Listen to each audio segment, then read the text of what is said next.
If you watch for the next couple minutes, you are going to learn something that could ultimately save your life. Check out this 3.5-second video. Look at this and tell me, do you think this guy is going to attack you?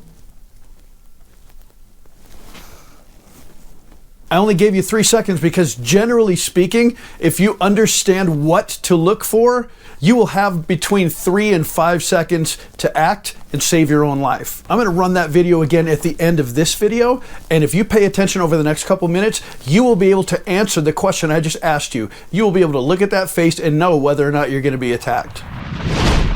There are dozens of things that you can look for when you're looking at situational awareness and when you're looking at body language, but the one I want to share with you today is very important because if you're watching for it, you will know whether or not you are literally seconds away from bodily harm. Look at these 2 sets of eyes. Look at the first one here. Notice how it's got your typical squinting sort of angry look. And now look at this one. There's a huge difference besides the fact that one is bloodshot. That just happens to be the one that I found online. Now, what I'm going to share with you is a generality based on what we call a bell curve. And all body language falls within this bell curve. In fact, all human behavior falls within a bell curve. What we are going to concern ourselves with are the center of the bell curve. In other words, the things that generally speaking happen to most people.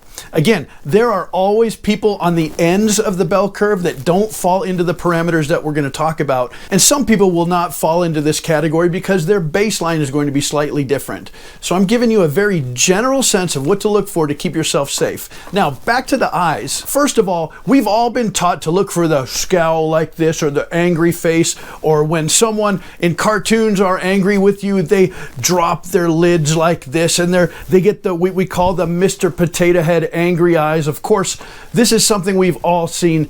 This is not indicative of somebody that's actually going to physically attack you. As a matter of fact, look at this video. All right, look at this man. He's good. There goes his attorney.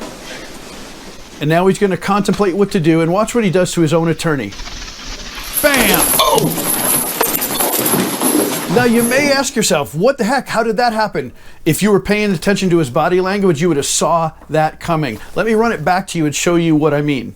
What's that? Let's start with the fact that here comes his attorney. Now watch his eyes. Watch his eyes peel back. Look at his eyes. They're wide open, and he's got a death stare on his own attorney. Do you see this?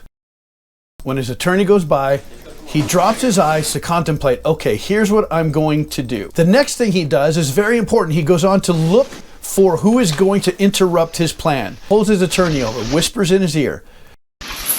Oh! It's using a technique that I'm going to teach you to look for, and that is simply this. I want you to be aware that when someone is looking at you and they're looking like this, they're likely not going to physically attack you. Again, the bell curve. Some people on the ends of it, maybe they will. I'm talking about the people in the middle of the bell curve. Now, for those that are the general population in the middle of the bell curve, if they go like this and look at you, nothing is going to happen. They're just contemplating what they would like to do to you. That's what this is. They're contemplating what they would like to do to you. When they're physically going to do something to you, that's what I'm going to show you next. The man in red is the prisoner. The one with the big sideburns, that's his public defender attorney. Now watch what happens here. Now notice what he does. He looks at him. He sees where he's at. Now what does he do? He touches him. Why does he touch him? He touches him to get used to the fact that, hey, it's harmless. I'm just kind of fun. I just want to touch my guy. I just want to make physical contact with my attorney. Therefore, if he tries to make physical contact again, no one will think that it's anything violent. Watch what happens. Now that he has conditioned them that nothing physical is going to happen, he smiles. And now what does he do? He turns, boom, and he socks his own attorney. Now, again, what are the similarities between this clip and the last clip that is going to help you? I can tell you this. In the FBI, if you have someone sitting across the table from you and you're interrogating them, or if you're simply doing questioning and the person that you're questioning about a crime gets very uncomfortable, they may come like this, they may put their chin up, That's a level of aggression, of course it is, and it's a look of aggression, but it's simply there to push you back and to let you know that they won't be intimidated. How do you know when they're going to come up over the table and hit you? For the same reason you would know if you were standing in line at a supermarket if someone was going to attack you, because their eyes change. Their eyes are looking at you like this and nothing is happening. What you need to watch for is when this happens. Watch. When that happens, you have roughly 3, 4, maybe 5 seconds, and something violent is likely going to happen.